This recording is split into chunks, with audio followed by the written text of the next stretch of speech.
फिटकिड़ी झा हैं, वो नहीं चाहता है इस देश इस प्रदेश में जो मार्शल कौमें हैं, जो कृषक जातियां हैं, वो इकट्ठा हो। एजेंट बन के पार्टियों में बैठे हुए हैं। किसके एजेंट है सर? किनके एजेंट? और किसके होंगे? जिनका केंद्र में सरकार है उनके एजेंट हैं। बिरादरी की लड़ाई नहीं है ये कम्युनिटी विशेष को एक व्यक्ति ने जो गाली दी है उसके खिलाफ संघर्ष। उसमें ठाकुर का कुआं लाया गया।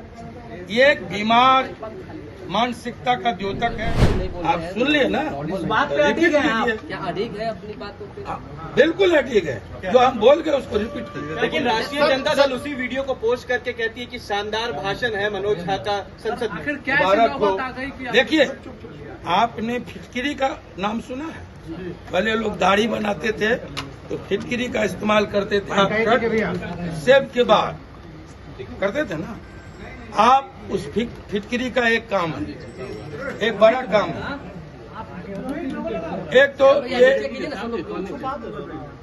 कीटाणुनाशक है और दूसरा काम क्या है कि 1 टन 1 क्विंटल आप 1 ड्रम दूध ले लीजिए, 1 ढेला फिटकिरी उसमें डाल दीजिए, दूध फट जाएगा, जमने ही नहीं देगा। तो मैं आपको बोलूं कि एक फिटकिड़ी झा है, वो नहीं चाहता है इस देश इस प्रदेश में जो मार्शल कौमें हैं, जो कृषक जातियां हैं, वो इकट्ठा हो।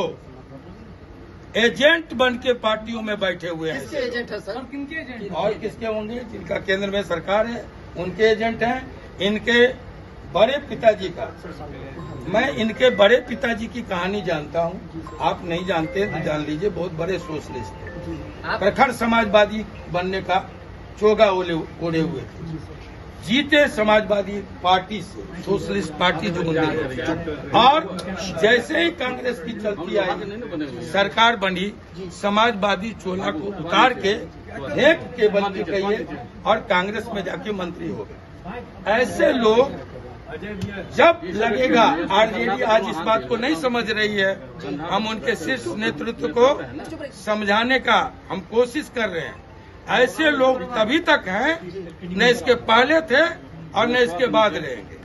ऐसे लोग तभी तक होंगे जब तक आरजेडी अस्तित्व में होगी। जैसे लगेगा कि कमजोर हो गया, सबसे पहले ये भाजपा के गोद में जाकर आपके लिए क्यों आखिर ये मामला उठाया? बाकी सुन लीजिए, बिरादरी की लड़ाई नहीं है ये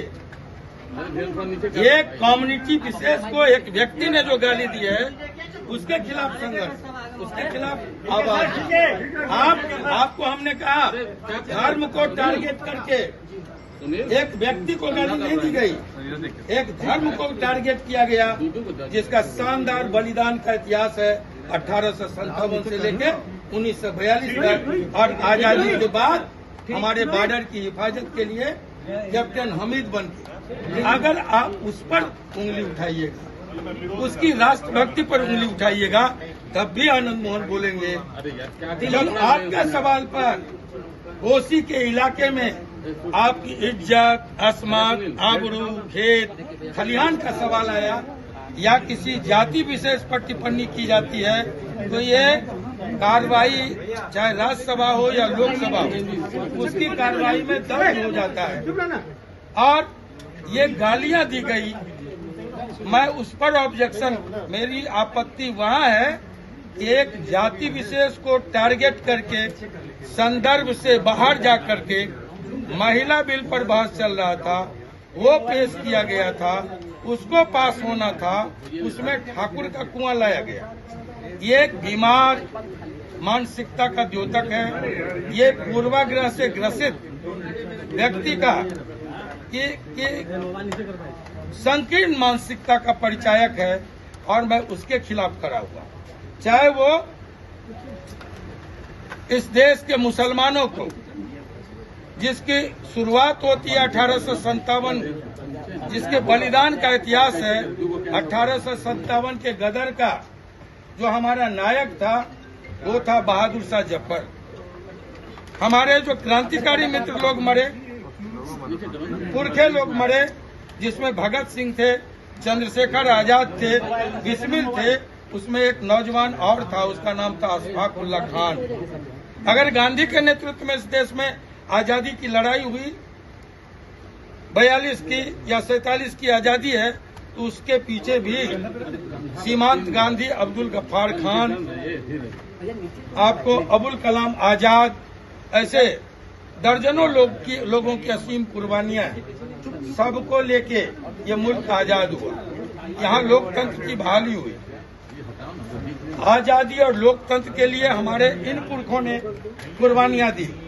मुल्क की आजादी के बाद यहाँ के बॉर्डर की हिफाजत की बारी आई तो कैप्टन हमीद आगे आकर के पेटेंट डैम को तोड़ने का काम किया। आज कोई सांसद निकले लोकतंत्र के सबसे बड़े मंदिर में अगर किसी धर्म विशेष को गाली दे, कोई सांसद निकले राज्यसभा के अंदर जाकर किसी जात विशेष को गाली दे, तो ये बर्दाश्त के काबिल नहीं है।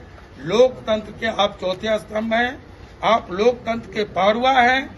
आपकी भी जिम्मेवारी बनती है कि जात विशेष को गाली दिया जाए, उसको टारगेट किया जाए, या धर्म विशेष को कटुआ आतंकवादी कहा जाए, या ठाकुर देके कि ठाकुर को मारो, अपने अंदर के ठाकुर को मारो, ये बार बार दोहराना ये कतई बर्दाश्त के लायक नहीं है। और इसको कोई भी लोकतंत्र के मूल्यों में यकीन करने वाला कोई व्यक्ति कभी बर्दाश्त नहीं करेगा। हम इसके प्रोटेस्ट में होते, महिला बिल पर हमारे मार्शल आर्ट का इतिहास है। राजनारायण जी के बाद 36 वर्षों के बाद सदन में पहला मार्शल आर्ट, दूसरा मार्शल आर्ट राजनारायण जी जो समाजवादी लीडर थे, उनके बाद आनंद मोहन का मार्शल आर्ट हुआ था इसी महिला सदन के बिल के सवाल पर, महिला आरक्षण बिल के सवाल पर। तब मेरे हाथ कटे थे, तब मेरे सर में शीशे गथे थे। लोग महिला बिल के सवाल पर भाषण देते हैं, आनंद मोहन का लहू बहा है। लोग भाषण देते हैं पक्ष और विपक्ष में, लवली आनंद की गिरफ्तारी हुई है आधी आबादी को आधा हक के सवाल पर। आप रहते तो क्या करते? हम पहले कह चुके हैं, हम क्या करते, हम फिर से एक बार मार्शल आउट होता, फिर से हम इसका प्रोटेस्ट करते, हर कीमत पर इसको रोकते। खींचने की बात कही थी, लेकिन आपने जिस Anjali couture, a house of design lehenga, जहां आपको मिलता है bridal lehenga, crop top lehenga, engagement lehenga और मनपसंद डिजाइन्स में पार्टी वेयर लहंगा। खुद का डिजाइन लाए और स्पेशल लहंगा बनवाए। अंजलि कॉचूर, प्रगति टावर, 2nd फ्लोर, सगुना मोड़, संत कैरन सेकेंडरी स्कूल के सामने, बालाजी नगर, पटना। हमारा नंबर है 8789150861। ये लो मुंह मीठा करो, आज मैंने अपना जॉब छोड़ दिया, अब हम पूर्णिया वापस जाएंगे। जॉब छोड़ दिया है? मतलब ये घर कैसे चलेगा? हम करेंगे क्या? और माँ बाबूजी क्या बोलेंगे? इसलिए मैं एक और मिठाई का डब्बा लाया। अपने बिजनेस के लिए लोन अप्रूव हो गया। अरे लोन अप्रूव हो गया वो तो ठीक है, लेकिन पूर्णिया में हम रहेंगे कहाँ? अपना घर भी तो नहीं है वहाँ। इसलिए तो एक और मिठाई का डब्बा अलग से लाया हूँ। हमने पूर्णिया में घर ले लिया है, पूर्णिया के ई होम्स पैनोरमा में। पूर्णिया में पैनोरमा ग्रुप लेकर आए हैं ई होम्स पैनोरमा। बड़ा घर, आलीशान जिंदगी और अत्याधुनिक सुविधाओं के संग। अरे अरे, अब क्यों मुंह मीठा करवा रही हो? क्योंकि हम घर वापसी जो कर रहे हैं। घर वापसी की खुशी पूर्णिया में ई होम्स पैनोरमा के संग। E homes panorama, luxurious lifestyle redefined.